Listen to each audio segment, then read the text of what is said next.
when I first moved to Atlanta, and three things happened almost simultaneously. I'm sitting there playing, and this guy was running up to the gazebo, out of breath. He goes, "I'm a manager of the club over here. One of my singers quit. Can you, or is it Sean up there, can you come down and play later today?" I said, "Sure, how much?" And he goes, we worked out a deal. And that turned out to be Dante's Down the Hatch, which was a very famous club, and I played there off and on for years down there when I wasn't on the road. I'm sitting there playing, and I look up, I see this guy, I go, shit, I know that guy, I know him, And I finish the song, and he comes up, and he goes, "Hey, mate, good place to eat around here?" I said, "Yeah, it's a French restaurant."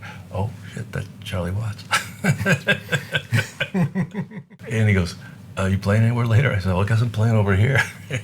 He said, "I'll come down and hear you." I said, "Yeah, right."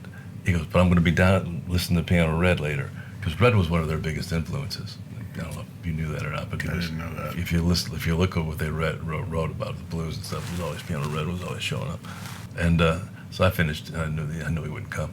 And I circled out, and I was going home. I was walking by, this club was called Muhlenbricks. I was walking by the club, and where Piano Red was playing, and I mean, you couldn't even get to the club. There were so many people, because word had gotten out that Watts was in there. I'm going, I'm not going in there. I'm moving. And Boswick goes up, he goes, "Hey." I said, "Yeah." He goes, "You guy playing down the street there?" I said, "Yeah." He goes, "Charlie wants to talk to you." And I said, "Yeah." He goes, "Oh, yeah." And he just, got in there. And I sat down, and he pushed him in there, slid into the booth, and we had a great conversation, talking about Mel Torme and timing and, that sort of thing, because he was really into that stuff. My dad played in those bands, and we had a great conversation going. But it was the weirdest thing I've ever experienced in my entire life. We're sitting like this, and there's a wall of people over here, and Red's over here playing on the bandstand, and it's like 3 people lines deep, and out the dorm, to the back of the club. People were talking about us, at us, but never to us, And they would look in and they would look away, I'm going, this is bizarre. He goes, "Every night." And he goes, "I hate it. I really hate it." And I said, "Yeah, I can imagine, because all I want to do is have this conversation and listen to Red. And I can't even do that." Yeah. That's the trade-off those guys made when they didn't know they were making that trade. Yeah. I came into the club. Red would sit there in the afternoon and just, I thought he was sleeping, but apparently he was meditating. and he'd sit in front of his piano at 4 o'clock in the afternoon, and nobody in the club. He'd just be there. And I walked in one day, and there's this guy just talking to him like 1,000 miles an hour. I thought I better go in there and just, relieve Red of that. But as soon as I started to move that way, the guy bolts out the door. Walk up to Red, and he goes, "That Mick Jagger's the funniest little guy." I said, "What are you talking about?" He goes, "That guy, he's in the Rolling Somethings." And I said, "Between the Rolling Stones?" He goes, "Yeah." He goes, "Yeah, he's the funniest little guy. He's odd, man." I said, "What are you talking about, Red?" He goes, "That guy was just here." Red was great, man. It was like being on the road with your grandfather. It was great. He was sober. He was a deacon in his church. He owned his own home.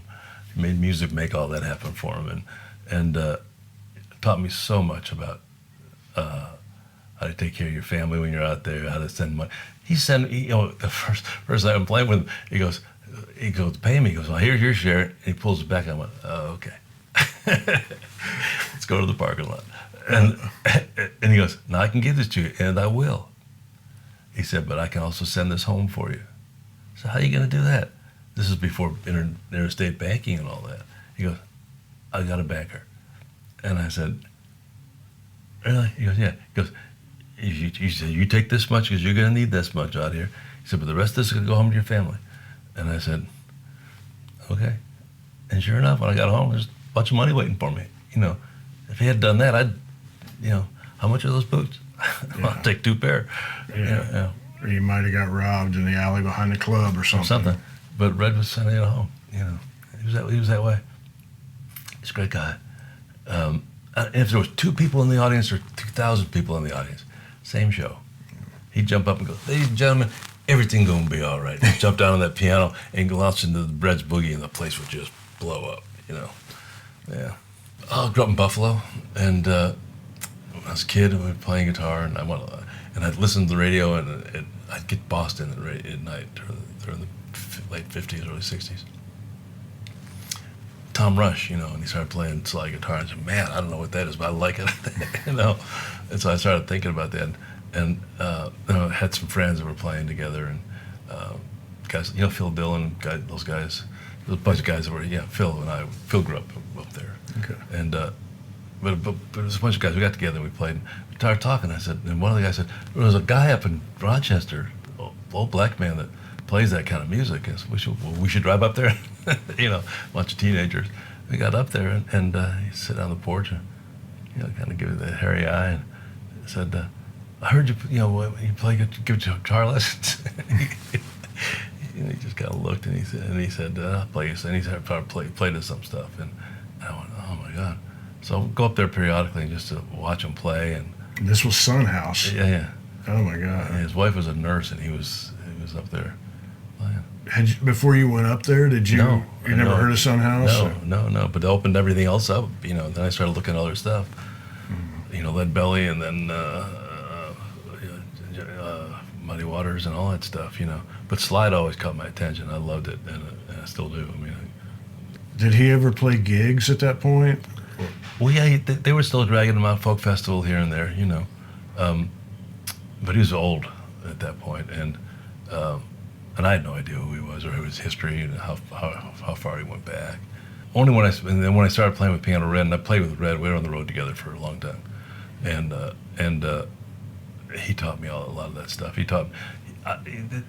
Red grew up across the street from Blind Willie McDowell, and Blind Willie taught him how to play.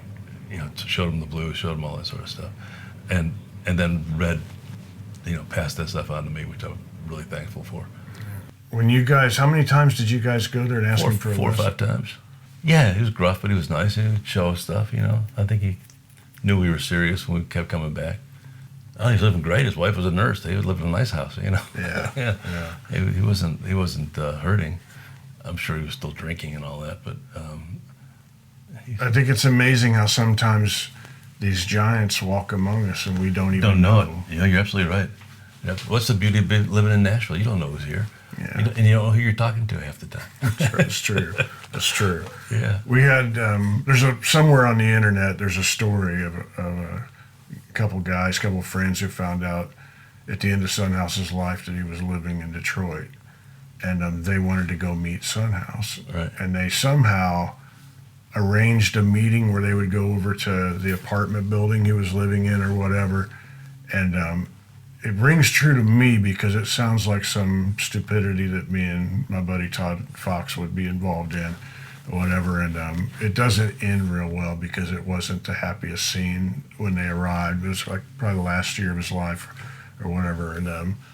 And dig that up somewhere if you're curious about that stuff. It's somewhere on somebody's blog or something. Right. But I was at Miles Davis's funeral, and this young woman, I'm sitting there, she's in sweatpants, I'm talking to her, no idea who she was, and we're just carrying a nice little conversation, and I went back to my seat, and my partner, who was Miles's brother manager, said, what did Whitney want? And I said, Whitney who?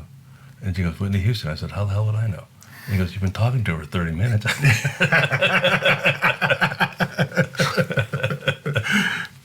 When I first got here,